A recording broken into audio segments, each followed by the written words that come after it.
मायके में संस्कारी माँ वर्सेस ससुराल में मॉडर्न सास। सुबह 5 बजे शारदा जी सादे रंग की सूती साड़ी पहनकर सिर पर पल्ला लिए हाथ में पीतल की पूजा वाली थाली लेकर पूरे घर में घूम घूम कर आरती गा रही हैं। जो ध्यावे फल पावे दुख विन से मन का, स्वामी दुख विन से मन का, सुख संपत्ति घर आवे, काश मिठे तन का, ओम जय जगदीश हरे। आरती खत्म करके शारदा एक लोटा गंगा जल उठाती हैं और पूरे घर में छींटे मारना शुरू करती हैं। राम राम राम राम राम, गंगा मैया घर को पवित्र कर दो, सारी गंदगी और दरिद्रता बाहर निकालो। शारदा जोर जोर से शंख बजाती है। शंख की आवाज से पूरा घर गूंज उठता है। वो शंख रखकर चिल्लाना शुरू करती हैं। अरे उठो, अब सूरज सिर पर चढ़ाया है, उठो जल्दी, आज मेरा बड़ा बेटा अमन आ रहा है विदेश से, कुछ ख्याल है तुम लोगों को? शारदा जी की आवाज सुनकर काव्या रसोई से बाहर निकलती है। अरे कुलच्छनी, तू अभी तक नहाई नहीं है? सुबह के 5 बज गए और तेरी शक्ल देख। माँ, मैं तो 4 बजे ही उठ गई थी, रसोई की सफाई की, आटा गूंथा और नाश्ता तैयार कर रही थी। चुप, एकदम चुप, जुबान लड़ाती है, बिना नहाए धोए मेरी रसोई को अपवित्र कर रही है। घर की इज्जतदार लड़कियां सूरज उगने से पहले नहा धोकर तैयार हो जाती है, और तू? तभी छोटा भाई रोहन अपने कमरे से अंगड़ाई लेते हुए बाहर आता है। अरे माँ, क्यों सुबह सुबह मोहल्ला सिर पर उठा रखा है? सोने दो ना यार। अरे मेरा राजा बेटा उठ गया। ले बेटा, आज तेरा इंटरव्यू है ना, ले ये प्रसाद खा, भगवान तेरा सब मंगल करेंगे। तभी अचानक बाहर एक गाड़ी रुकती है और अमन हाथ में बैग लिए घर में घुसता है। माँ देखो, मैं आ गया। अरे मेरा लाल, मेरा अमन आ गया है। मेरा बेटा तो बिल्कुल साहब लग रहा है। आज जल्दी आ, पहले तेरी आरती उतार लूं। अमन झुककर पैर छूता है। शारदा उसे चूमती है और फिर तिलक लगाती है। अरे माँ, ये क्या कर रही हो? अभी अभी तो मैं घर में आया हूँ और आप आते ही दीदी पर हाथ उठा रही हो, ये कोई तरीका है क्या? बेटा तू बाहर से आया है ना, इसलिए ये बेचारी लग रही है। इसकी अकल ऐसी ही ठिकानी लगानी पड़ती है। ये है ऐसी बिल्कुल नासपीटी और कुलच्छनी। अब खड़ी खड़ी क्या दांत निकाल रही है? निकल मेरी रसोई से, पहले जा घर की दहली साफ कर और फिर नहा कर आ। जी माँ जी, अभी करती हूँ। काव्या झुककर झाड़ू उठाती है और बाहर आंगन की तरफ भागती है। सुबह के 7 बज चुके हैं। शारदा जी, रोहन और अमन डाइनिंग टेबल पर बैठे हैं। ओ महारानी, 7 बज गए हैं, नाश्ता बना कि नहीं बना, या अभी भी श्रृंगार ही चल रहा है? हाँ माँ, नाश्ता बिल्कुल तैयार है, बस अभी ला रही हूँ। अभी अभी क्या लगा रखा है? सुबह से एक नाश्ता नहीं बना तुझसे। सुन, आज मेरा एनजीओ का बहुत बड़ा प्रोग्राम है, मेरे जाने तक घर बिल्कुल शीशे की तरह चमकना चाहिए। मेज पर नाश्ता लगा हुआ है। काव्या सबको चाय परोस रही है। रोहन काव्या की तरफ अपने गंदे जूते सरका देता है। ओ काव्या, नाश्ते के बाद एक काम करियो, मेरे ये जूते भी पॉलिश कर दियो। भाई ये क्या बात हुई? जूते तो तू खुद भी पॉलिश कर सकता है ना? अरे तू चुप रह बेटा, तू 2 दिन क्या बाहर रह लिया, यहाँ के तौर तरीके ही भूल गया। यहाँ ज्ञान मत बांट। माँ, इसमें बाहर वाले ज्ञान की क्या बात है? अपना काम खुद करना तो अच्छी बात है ना। बेटा तू अभी बच्चा है, तुझे नहीं पता कि आज ये मायके में काम नहीं करेगी तो कल को अपने ससुराल वालों की सेवा क्या खाक करेगी। जी माँ जी, मैं अभी कर देती हूँ। काव्या जूते उठाती है। रोहन मुस्कुराकर नाश्ता करने लगता है।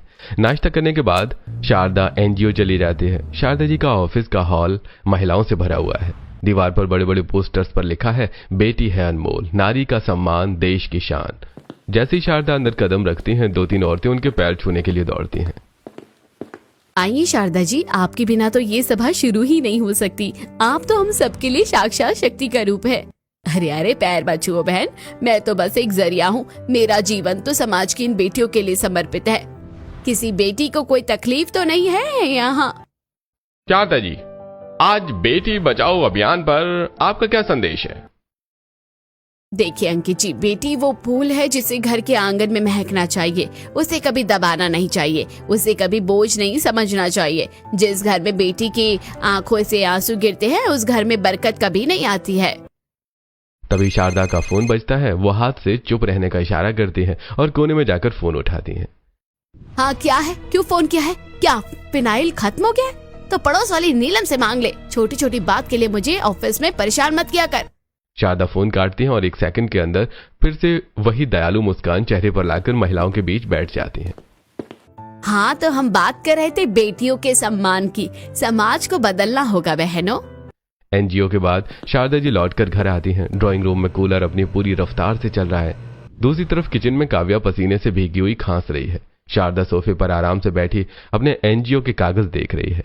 रोहन और अमन कूलर के सामने तकिए लगाकर लेटे हुए हैं। अरे ओ महारानी, कितनी देर लगेगी? मेरे बच्चे गर्मी में बेचारे निढाल हो रहे हैं। जल्दी से इनके लिए मैंगो शेक लेकर आ। काव्या लड़खड़ाते हुए एक ट्रे में 2 बड़े कांच के गिलास में मैंगो शेक और एक छोटी सी कटोरी में आम की 2 गुठलियां लेकर आती है। आहा, मजा आ गया माँ, आज तो धूप ने चमड़ी जला दी थी। अरे दीदी, तेरा गिलास कहाँ है? तू तो सुबह से काम कर रही है, तुझे तो सबसे ज्यादा जरूरत है। ले, तू मेरे वाले से आधा पी ले। अमन जैसे ही अपना गिलास काव्या की तरफ बढ़ाता है, शारदा जी झपट्टा मारकर अमन का हाथ झटक देती हैं। रहने दे अमन, इसे शेक की कोई जरूरत नहीं है। लड़कियों को वैसे भी इतना मीठा नहीं खाना चाहिए। पर माँ, ये क्या बात हुई? गर्मी तो उसे भी लग रही है ना। तू चुप रह बेटा, तुझे नहीं पता मैंगो शेक बहुत भारी होता है। लड़कियों को इतना भारी दूध पचता नहीं है, और ये अगर ज्यादा पीकर मोटी हो गई तो इससे शादी कौन करेगा? ये ले पकड़, ये गुठलियां चूस ले, इसमें भी आम का ही स्वाद है, तेरे लिए यही बहुत है। माँ, सुबह से बस 2 घूंट पानी पिया है, तब से जगी हुई हूँ, कुछ खाया भी नहीं है। बहुत चक्कर आ रहे हैं माँ, बस थोड़ा सा शेक पीने दो। शारदा जी सोफे से उठकर बिना सोचे समझे काव्या के गाल पर एक जोरदार तमाचा जड़ देती हैं। बढ़िया शेक पीने वाली, हाँ आ तुझे पिलाती हूँ मैंगो शेक। माँ बस कीजिए, हद होती है किसी बात की। तू हट अमन, इसे सुधारना बहुत जरूरी है। जा जाकर रोटियां बना, और जब तक सबकी रोटियां ना बन जाए किचन से बाहर पैर भी मत रखना। काव्या अपना गाल पकड़कर रो रही होती है। तभी बाहर एक सफेद गाड़ी रुकने की आवाज आती है। कुछ औरतें और एक पत्रकार कैमरा लेकर अंदर आते हैं। शारदा का चेहरा एक सेकंड में बदल जाता है। वो तुरंत काव्या को गले लगाकर उसके सिर पर हाथ फेरने लगती है। अरे मेरी लाडो, देखिए अंकित जी, मेरी बेटी इतनी धार्मिक है, आएंगे। शारदा जी, आज हम आपके एनजीओ के एक नए प्रोजेक्ट बेटियों का आत्मसम्मान पर कवर स्टोरी करने आए हैं। हाँ शारदा, और हम ये भी चर्चा करना चाहते हैं कि कैसे आजकल की लड़कियां मॉडर्न बनने के चक्कर में अपनी जड़ें भूल रही हैं। बिल्कुल सुनीता जी, मेरा तो मानना है कि नारी की असली शक्ति उसकी सादगी और सहनशीलता है। आजकल लोग चिल्लाते हैं कि बराबरी का हक चाहिए, पर मैं तो कहती हूँ घर संभालने का जो हुनर एक बेटी में होता है वो किसी डिग्री में नहीं। बेहतरीन विचार है। यानी आप मानते हैं कि संस्कार ही नारी का असली आभूषण है? आभूषण ही नहीं, उसकी ढाल है अंकित जी।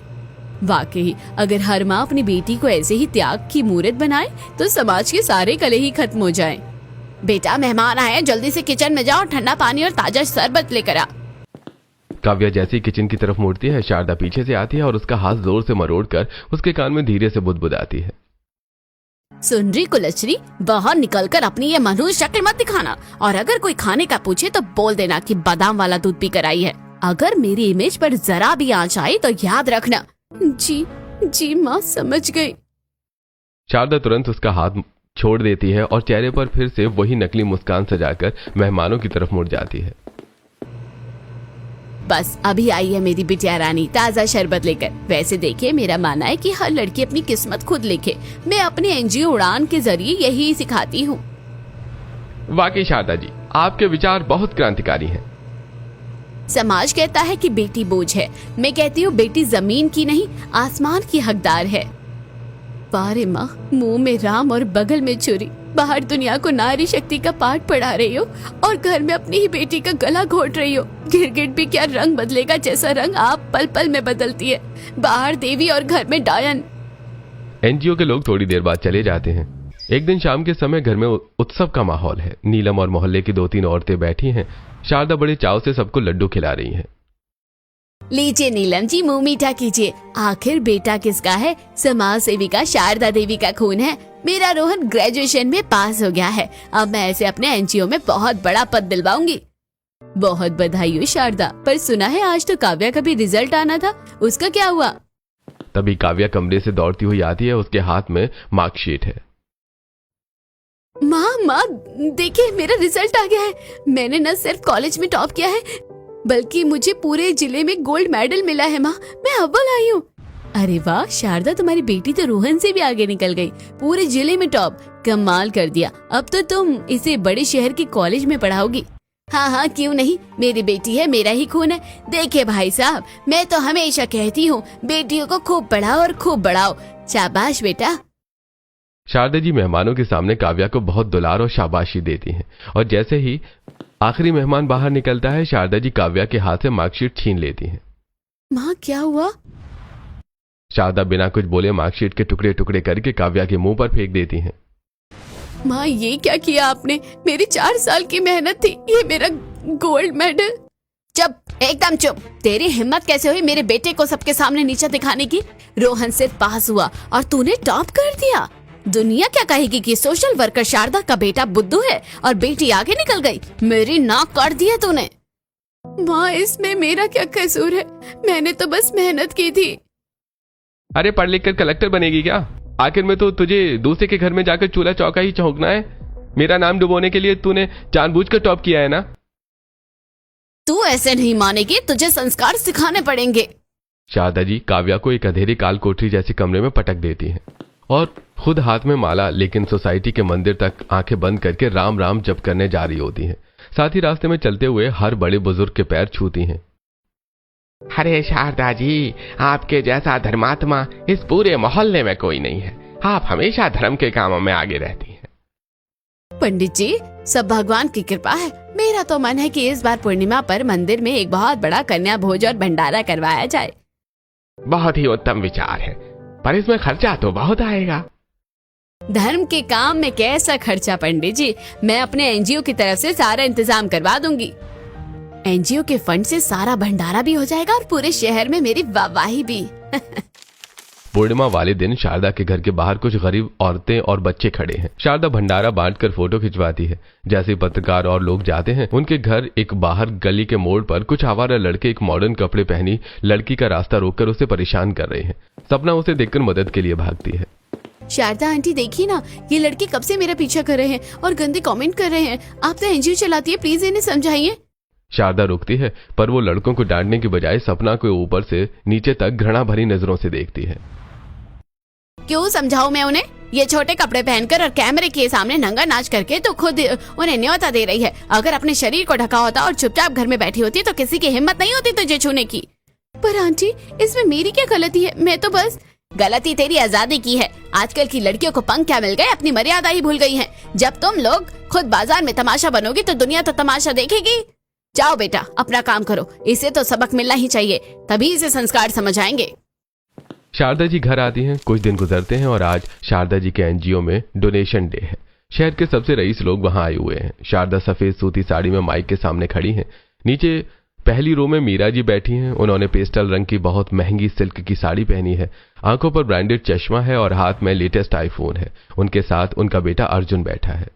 और इसलिए भाई और बहनों, मैंने अपनी बेटी काव्या को कभी बाहर की दुनिया की जहरीली हवा नहीं लगने दी। यही है असली भारतीय नारी की शक्ति।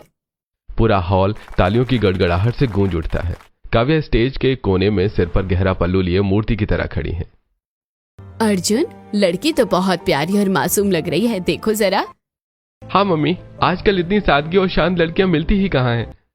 इवेंट खत्म होने के बाद मीरा एनजीओ को 11 लाख का डोनेशन देती है, जिसे देखकर शारदा की आंखों में चमक आ जाती है।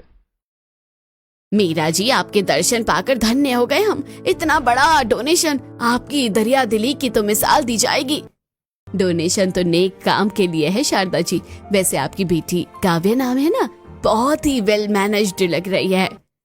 जी बिल्कुल, गाय है मेरी बेटी, परफेक्ट बहु मटेरियल है मेरी काव्या। वैसे आपका भी बेटा कुंवारा है, अगर आप कहें तो हम इस बात को रिश्ते की शक्ल दे दें।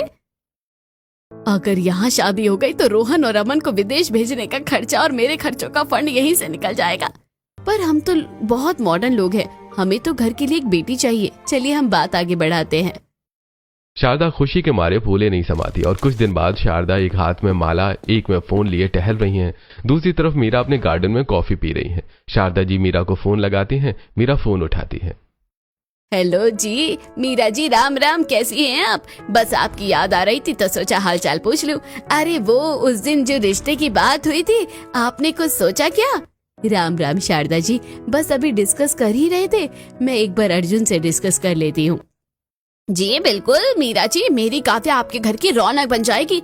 आप बात करके हाँ कहिए, मैं तो कहती हूँ कल ही शगुन की रस्म कर लेते हैं। मीरा जी के घर में शाम को अर्जुन ऑफिस से लौटा है और सोफे पर बैठा है। मीरा उसे काव्या की फोटो दिखा रही है। देख ले अर्जुन, लड़की तो बहुत शांत है पर उसकी माँ बहुत ही ज्यादा ही पीछे पड़ी हुई है। तुझे क्या लगता है? मम्मी, आजकल के शोर शराबे वाले माहौल में अगर इतनी शांत और सादी लड़की मिल रही है तो क्या बुरा है? एक बार घर चलकर बात कर लेते हैं ना। रात के समय शारदा अपने दोनों बेटों रोहन और अमन के साथ बैठी है। वो बार बार फोन चेक कर रही है। माँ, अगर उस घर में काव्या की शादी हो गई तो मेरे बिजनेस के 50 लाख का इंतजाम आराम से हो जाएगा। तू फिक्र मत कर, मैंने जाल बिछा दिया है, बस वो मीरा एक बार हाँ कर दे। हेलो, हाँ जी मीरा जी, राम राम, कैसी हैं आप? राम राम शारदा जी, देखिए मैंने अर्जुन से बात की है, उसे लड़की तो पसंद है। अरे मीरा जी, बधाई हो आपको। अब आप बस एक बार घर आइए, हम शगुन की बात पक्की करते हैं। 2 दिन बाद मीरा अपने बेटे अर्जुन के साथ शारदा के घर आई है। मोहल्ले की औरतें नीलम और सुनीता दीवार के पीछे से झांक रही हैं। देख सुनीता, शारदा ने कैसी किस्मत पाई है। एनजीओ के नाम पर रईसों को फांस लिया है और अब अपनी सीधी सादी बेटी को उनके गले मर रही है। अरे शादी कहाँ, वो तो बेचारी डरी हुई रहती है। देख तो सही, मीरा जी ने काव्या को सोने का कंगन पहनाया है। मीरा जी, हम तो बहुत साधारण लोग हैं, बस आप इस बेटी का हाथ थाम लीजिए, वही हमारे लिए सबसे बड़ा है। अच्छा, तो मेरे बेटे को पहली नजर में लड़की पसंद आ गई। देखिए शारदा जी, मुझे आपकी बेटी पसंद है, लेकिन मेरी एक शर्त है, शादी बिल्कुल सादगी से होगी। कोई तड़क भड़क या फालतू का दिखावा मुझे पसंद नहीं। पर मीरा जी, समाज क्या कहेगा? इतनी बड़ी समाज सेविका की बेटी की शादी और कोई शोर शराबा नहीं। समाज का ठेका मैंने नहीं ले रखा शारदा जी, मुझे अपने घर के लिए बहू चाहिए, कोई शोपीस नहीं जिसे मैं नुमाइश के लिए खड़ा करूं। अगर मंजूर हो तो बात आगे बढ़ाइए। बिल्कुल बिल्कुल, आपकी बात पत्थर की लकीर है, संस्कार ही सबसे बड़ी सजावट है। काव्या और अर्जुन के रिश्ते की बात पक्की हो जाती है और 1 महीने बाद साधारण तरीके से उनकी शादी होती है।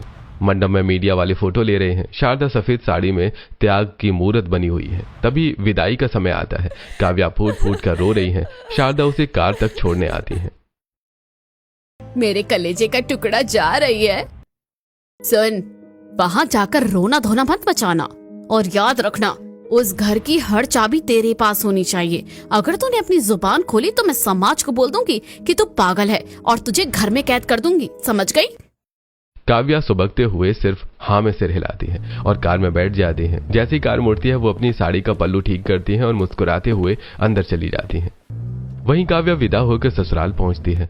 मीरा जी का बंगला लाइटों से जगमगा रहा है और वो बहुत ही स्टाइलिश इंडो वेस्टर्न गाउन में हाथ में आरती की थाली लिए खड़ी है। उनके साथ उनकी बड़ी बहू निशा खड़ी है। अर्जुन और काव्या बाहर निकलते हैं। काव्या का घूंघट काफी लंबा है। Welcome home Darling's. काव्या बेटा, थोड़ा घूंघट ऊपर करो, मुझे अपनी सुंदर बहू का चेहरा तो देखने दो। यहाँ कोई पर्दा वर्दा नहीं चलता। बड़े आए चेहरा देखने वाले, एक और हिस्सा बटने आ गया है इस घर की दौलत में। हाँ मम्मी जी, सही कह रही है। काव्या डार्लिंग, आओ कलश गिराओ। काव्या धीरे से कलश गिराती है और कुमकुम की थाली में पैर रखती है। मीरा जी उसे गले लगा लेती हैं और एक बहुत ही महंगा हीरे का नेकलेस उसे मुंह दिखाई में वहीं दहलीज पर दे देती हैं। ये लो बेटा, मेरी तरफ से छोटा सा वेलकम गिफ्ट। हे भगवान, मुझे तो शादी के 1 साल बाद ऐसा सेट मिला था और इसे गेट पर ही दे दिया। काव्या घर में आती है तभी दादा ससुर हरिराम अपनी लाठी लेकर सोफे पर बैठे हैं। अरे ये क्या तरीका है मेरा? अरे बहू का पल्लू सिर से नीचे गिर रहा है और तू उसे गले लगा रही है। अरे कोई शर्म लिहाज है कि नहीं? पापा जी, पुराना जमाना गया, मेरे बहू घर की रानी है, कोई पर्दा नहीं करेगी। जाओ जाकर रेस्ट करो बेटा। काव्या अपने रूम में सोने के लिए चली जाती है। अगले दिन सुबह के 4 बजे काव्या ने भारी साड़ी पहनी है, सिर पर पल्लू है और वो किचन की टाइल्स रगड़ रही है। तभी सीढ़ियों से चप्पलों की आवाज आती है। मीरा हाथ में पानी की बोतल लिए, सिल्क का नाइट गाउन पहने और आंखों पर स्लीप मास्क चढ़ाए किचन में आती है। Oh my God Kavya darling, तुम यहाँ क्या कर रही हो? कोई चोर वोर घुसा है क्या? नहीं माँ जी, वो मैं नाश्ता बनाने की तैयारी कर रही थी। नाश्ता? सुबह के 4 बजे बेटा? तुम मंगल ग्रह से आई हो क्या? माँ जी, माँ ने सिखाया था कि सूरज निकलने से पहले बहू को जाग जाना चाहिए और रसोई चमकनी चाहिए, तभी घर में बरकत आती है। डार्लिंग मेरी बात सुनो, इस घर में सूरज भी 9 बजे से पहले दस्तक नहीं देता, और ये साड़ी सुबह सुबह इतनी मेहनत, पागल हो क्या? जाओ और जाकर अपनी ब्यूटी स्लीप पूरी करो। लड़कियों को अपनी नींद से समझौता नहीं करना चाहिए, वरना डार्क सर्कल आ जाएंगे। पर माँ जी, नाश्ता और घर के बाकी काम? सुनो मेरी बच्ची, इस घर में सबका काम बटा हुआ है। नाश्ता वो बनाता है जिसकी बारी होती है, और आज मेरी बारी है तो मैं देख लूंगी, तुम टेंशन मत लो। यहाँ कोई किसी का गुलाम नहीं है। पर माँ ने तो कहा था किसी की सास की सेवा। तुम्हारी माँ ने जो सिखाया वो उनके घर के लिए ठीक होगा, पर ये मेरा घर है, यहाँ तुम मेरी बहू नहीं मेरी बेटी बनकर आई हो। अब चुपचाप जाओ, ये भारी साड़ी उतारो और कंफर्टेबल टी शर्ट पहनो और सो जाओ। चिल मारो डार्लिंग। काव्या हक्की बक्की ऊपर चली जाती है। मीरा वहीं खड़े खड़े अपने सिपर से पानी पीती है और मुस्कुराती है। सुबह 10 बजे टेबल पर नाश्ता लगा है। जेठानी निशा और नंद रिया शॉर्ट्स और टी शर्ट में बैठी हैं। काव्या अभी भी साड़ी पहनकर और पल्लू लेकर वहां पर आती है। अरे वाह भाभी, आप तो सुबह सुबह ही पूरी तैयार हो गई, कहीं जाना है क्या? नहीं रिया, वो बस घर में ऐसे ही रहना चाहिए ना। काव्या, ये साड़ी वाड़ी का बोझ उतार दो, यहाँ कोई तुम्हें जज नहीं करेगा। देखो मम्मी को, वो खुद अपने अभी पजामे में घूम रही हैं। यहाँ रिलैक्स रहो। काव्या उनकी बात सुनकर चुपचाप फिर से किचन की तरफ जाने लगती है तो मीरा उसे रोक लेती है। काव्या डार्लिंग, मैंने कहा था ना आराम करो। अब अगर तुम फिर से किचन में दिखाई दी ना तो तुम पर भारी पेनल्टी लगेगी। तभी पीछे से एक भारी आवाज और लाठी की आवाज आती है। अरे पेनल्टी? बहू पर पेनल्टी काम न करने के लिए नहीं, बल्कि काम से बचने के लिए लगाई जाती है मीरा। अरे जैसे खुद बिगड़ल बैल है, वैसे ही इस बेचारी गाय जैसी बहू को भी अपनी तरह बिगाड़ रही है। अरे पापा जी, आप आ गए। अरे चिल मारिए ना, जमाना बदल गया है। काव्या जाओ बेटा, तुम जाकर सो जाओ, पापा जी की बातों पर ध्यान मत दो। दोपहर में मीरा काव्या को सेल्फी लेना और इंस्टाग्राम की रील बनाना सिखा रही है। काव्या ने मीरा के कहने पर साड़ी उतारकर एक स्टाइलिश कुर्ती और जीन्स पहन ली है। हाँ, ऐसे पाउच बनाओ काव्या, परफेक्ट। अब एक रील बनाते हैं। तभी हरीराम वहां आ जाते हैं और काव्या का हुलिया देखकर आग बबूला हो जाते हैं। अरे ये क्या तमाशा है? मीरा तुम इसे अपने जैसा नंगा नाच सिखा रही है। ए लड़की, कल से मुझे तो इस होलिये में नहीं दिखनी चाहिए। पापा जी, मैं भी देखती हूँ मेरी बहू को कौन बदलता है। काव्या, तुम यही पहनोगी, किसी के डर से खुद को बदलने की जरूरत नहीं है। मीरा काव्या को कपड़े बदलने के लिए मना करती है, लेकिन फिर भी रात को काव्या ने दादाजी के डर से फिर से भारी साड़ी पहनी है। वो सबको खाना परोस रही है। जैसे वो हरीराम को सब्जी देती है, वो एक घूंट भरते ही थाली को जोर से सरका देते हैं। अरे ये क्या बनाया? इसमें तो लहसुन की बदबू आ रही है। इस खानदान की औरतों को तमीज नहीं है कि किस दिन क्या बनता है। अरे आज मंगलवार है और सब्जी में लहसुन। दादाजी वो पापा जी, लहसुन मैंने डलवाया है, स्वाद भी अच्छा आता है और सेहत के लिए भी बढ़िया है। तो चुप कर, अपनी जबान अपने पास रख। कल से मेरे लिए अलग से उबला हुआ खाना बनेगा, समझ में आ गई बात? हरीराम की डांट को सुनकर मीरा रोने लगती है और हरीराम जी उठकर चले जाते हैं। उनके जाने के बाद, मीरा, तुम क्यों पापा जी के खिलाफ जाती हो? वो पुराने ख्यालात के हैं, थोड़ा संभाल लिया करो उनकी बात। नहीं राजी, मैंने अपनी पूरी जिंदगी उनके डर में काट दी, पर मैं इस बच्ची की आजादी का गला नहीं घोटने दूंगी। आप टेंशन मत लो, मैं देख लूंगी। सभी खाना खा रहे हैं तभी मम्मी, मेरा और मेरी फ्रेंड्स का गोवा जाने का प्लान बन रहा है, पर मैं सोच रही हूँ कि क्यों ना इस बार हम सब साथ चले, एक प्रॉपर गर्ल्स ट्रिप। वाह रिया, क्या आइडिया है डार्लिंग। काव्या, निशा, तुम दोनों भी पैकिंग शुरू कर दो। तुम तीनों जाओ और खूब एंजॉय करो। पर माँ जी, घर के काम। काव्या, यहाँ सब सेल्फ डिपेंडेंट है, तुम फिक्र मत करो।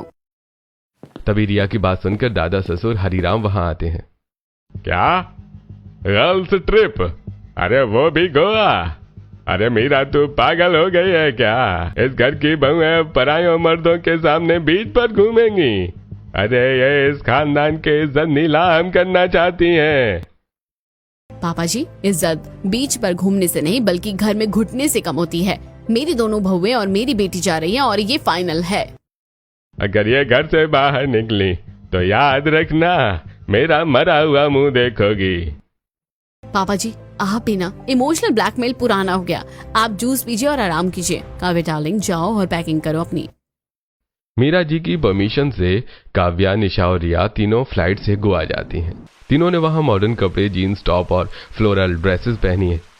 काव्या ने पहली बार अपनी साड़ी और पल्लू उतारकर अपनी आजादी को महसूस किया है। तीनों बीच पर दौड़ रही हैं, सेल्फी ले रही हैं और नारियल पानी पी रही हैं। रिया, निशा, भाभी, मुझे यकीन नहीं हो रहा कि मैं यहाँ हूँ। मेरी तो माँ ने मुझे छत पर भी बिना सिर ढके नहीं जाने दिया था। भाभी, ये तो बस शुरुआत है। भाभी, अभी तो आपको अपनी जिंदगी जीनी है। काव्या गोवा के बीच पर सन बात ले रही होती है, तभी काव्या का फोन बजता है। काव्या फोन उठाती है। दूसरी तरफ शारदा अपने एनजीओ के ऑफिस में बैठी है। हेलो काव्या, ये मुझे नीलम क्या कह रही है? तू अपनी ननद और जेठानी के साथ बाहर घूमने गई है? तेरी हिम्मत कैसे हुई? तुझे वहाँ तिजोरी की चाबी हथियाने के लिए भेजा था, ऐश करने के लिए नहीं। माँ, यहाँ कोई तिजोरी नहीं है और ना ही कोई चाबी, यहाँ सिर्फ प्यार है। और माँ, मैं अब गाय नहीं रही जिसे आप खूंटे से बांध कर रखोगी। मेरी सास ने मुझे उड़ने के लिए पंख दिए हैं। जुबान लड़ाती है, वापस आ तू, तेरी खाल खींच लूंगी मैं। पैसे कहाँ हैं? इस महीने का खर्चा नहीं आया अभी तक। माँ, अब आपको पैसे नहीं, अपनी गलतियों का हिसाब मिलेगा। मैं अपनी जिंदगी जीना सीख गई हूँ। काव्या फोन काट देती है और समंदर की लहरों की तरफ दौड़ पड़ती है। उधर शारदा गुस्से में फोन पटक देती है। एक हफ्ते के ट्रिप के बाद काव्या वापस आती है और शारदा ने बहाने से काव्या को घर बुलाया है। काव्या जैसे ही अंदर कदम रखती है, शारदा बिना कुछ बोले उसके गाल पर एक जोरदार तमाचा जड़ देती है। शर्म नहीं आई तुझे? ये छोटे कपड़े पहनकर नंगा नाच कर रही है, इसलिए तुझे वहाँ भेजा था कि तू मेरी नाक कटवा दे। तूने मेरी बरसों की कमाई इज्जत में मिला दी। शारदा फिर से हाथ उठाती है, लेकिन तभी पीछे से मीरा की आवाज आती है, जो चुपके से काव्या के पीछे ही आई थी। मीरा शारदा का हाथ हवा में ही पकड़ लेती है। अपनी बेटी पर हाथ उठाने की हिम्मत दोबारा मत करना शारदा जी। काव्या अब सिर्फ आपकी बेटी नहीं, मेरे घर की बहू और मेरी बेटी है। मीरा जी, आप देखिए, ये मेरा घरेलू मामला है। मैंने इसे संस्कार दिए हैं और आपने इसे गुलाम बनाया था। मैंने इसे इंसान बनाया है। जो कपड़े और जो आजादी इसे यहाँ नहीं मिली, वो मेरा घर देगा। और खबरदार जो इसे दोबारा हाथ लगाया। शारदा जी को मीरा जी खरी खोटी सुनाकर लौट जाती हैं। उनके जाने के बाद शारदा अंधेरे कमरे में बैठी है। वो कुछ पेपर्स और पुरानी तस्वीरों के साथ फोन पर किसी से बात कर रही है। हाँ अंकित, काम शुरू करो। हमें समाज को दिखाना होगा कि ये मॉडर्न सास असल में एक डायन है, जो अपनी बहुओं को गलत रास्ते पर ले जा रही है। हम मीरा पर बहुओं को भड़काने और भारतीय संस्कृति को नष्ट करने का केस करेंगे। अगले दिन शारदा ने एक प्रेस कॉन्फ्रेंस बुलाई है। उसके हाथ में माया की कुछ एडिट की हुई तस्वीरें हैं, जिनमें माया एक पार्टी में ड्रिंक करते हुए दिख रही है। मैं एक समाज सेविका हूँ, लेकिन आज एक माँ के नाते मेरा दिल टूट गया है। मैंने अपनी फूल जैसी बेटी एक ऐसे घर में ब्याह दी जहाँ उसकी सास रात भर क्लबों में रहती है, नशे करती है और मेरी बेटी को भी यही सब करने पर मजबूर कर रही है। देखिए तस्वीरें, क्या यही हमारे देश के संस्कार हैं? मीडिया में हड़कंप मच जाता है। माया की इमेज पर सवाल उठने लगते हैं। तभी अचानक प्रेस कॉन्फ्रेंस में काव्या और माया एंट्री लेते हैं। काव्या के हाथ में एक लैपटॉप है। शारदा जी, दूसरों के चरित्र पर कीचड़ उछालने से पहले अपने हाथों के दाग धो लेने चाहिए थे। ये देखिए, मेरी माँ जिस एनजीओ को अपनी बेटी बचाओ के नाम से चलाती है, उसमें पिछले 5 साल में 10 करोड़ का घोटाला हुआ है। ये पैसे गरीबों के लिए नहीं, बल्कि माँ के चुनाव और मेरे भाइयों की अय्याशी के लिए इस्तेमाल हुए हैं। और ये जो तस्वीरें आप दिखा रही हैं, इनका ओरिजिनल वीडियो मेरे पास है। वो शराब नहीं, चुकंदर का जूस था। मीडिया का रुख अचानक शारदा की तरफ मुड़ जाता है। पुलिस वहां पहुंच जाती है और शारदा जी की गिरफ्तारी होती है। शारदा जी लॉकअप के अंदर हैं। उसके दोनों बेटे रोहन और आर्यन बाहर खड़े हैं। रोहन, आर्यन बेटा, वकीलों से बात करो, मुझे यहाँ से निकालो। मैंने ये सब तुम दोनों के लिए तो किया था। माँ, हमें इस गंदगी में मत घसीटो। हमें तो पता भी नहीं था कि आप ये सब घोटाले कर रही हो। हमें अपनी इमेज प्यारी है। हम आपके साथ खड़े हुए तो हमारा करियर बर्बाद हो जाएगा। सॉरी माँ, पर पुलिस कह रही है कि अगर हम आपके साथ रहे तो हम भी फंसेंगे। हम जा रहे हैं। शारदा सन्न रह जाती है। जिन बेटों के लिए उसने अपनी बेटी को दांव पर लगा दिया, उन्होंने ही उसे ठुकरा दिया। तभी शारदा की माँ जेल में उससे मिलने आती है। शारदा, तुझे याद है जब काव्या पैदा हुई थी, तूने उसे अस्पताल के कचरे में फेंकने की कोशिश की थी क्योंकि तुझे बेटा चाहिए था। मैंने ही उसे बचाया था। आज देख, जिन बेटों को तूने सर पर बिठाया वो तुझे इस हाल में छोड़ गए, और जिस बेटी को तूने मारना चाहा वो बाहर खड़ी होकर तेरा जुर्माना भरने के लिए अपने जेवर बेच रही है। शारदा रुक्मणी जी की बात सुनकर हैरान रह जाती हैं। 1 महीने बाद माया और काव्या ने मिलकर केस लड़ा और उसे रिहा कराया। शारदा जेल से बाहर आती है, एकदम टूटी हुई। वो काव्या के पास जाती है और उसके पैरों में गिर पड़ती है। मुझे माफ कर दे काव्या। मैंने जिसे संस्कार कहा वो मेरा अहंकार था, और जिसे मैंने बिगड़ैल कहा वही असली इंसान निकली। माया जी, आपने मेरी बेटी को वो माँ दी जो मैं कभी नहीं बन पाई। गलती सुधारने का कोई वक्त गलत नहीं होता शारदा जी। आप कम से कम अपनी बेटी की उड़ान में उसके साथ तो रहिए। 3 साल बाद काव्या ने अब काला कोट पहना है। उसने विदेश से कानून की पढ़ाई पूरी कर ली है। मीरा, अर्जुन और बदली हुई शारदा उसे रिसीव करने आए हैं। आज मैं जो कुछ भी हूँ अपनी उस मॉडर्न सास की वजह से हूँ, जिसने मुझे साड़ी के पल्लू से निकालकर वकालत के कोर्ट तक पहुँचाया। मेरी संस्कारी माँ ने मुझे मारना चाहा था, पर मेरी मॉडर्न सास ने मुझे नया जन्म दिया। तो क्या आपको भी लगता है कि संस्कार सिर्फ कपड़ों और खामोशी में होते हैं, या फिर असली संस्कार वो है जो एक बेटी को उसके सपनों की उड़ान भरने में मदद करे?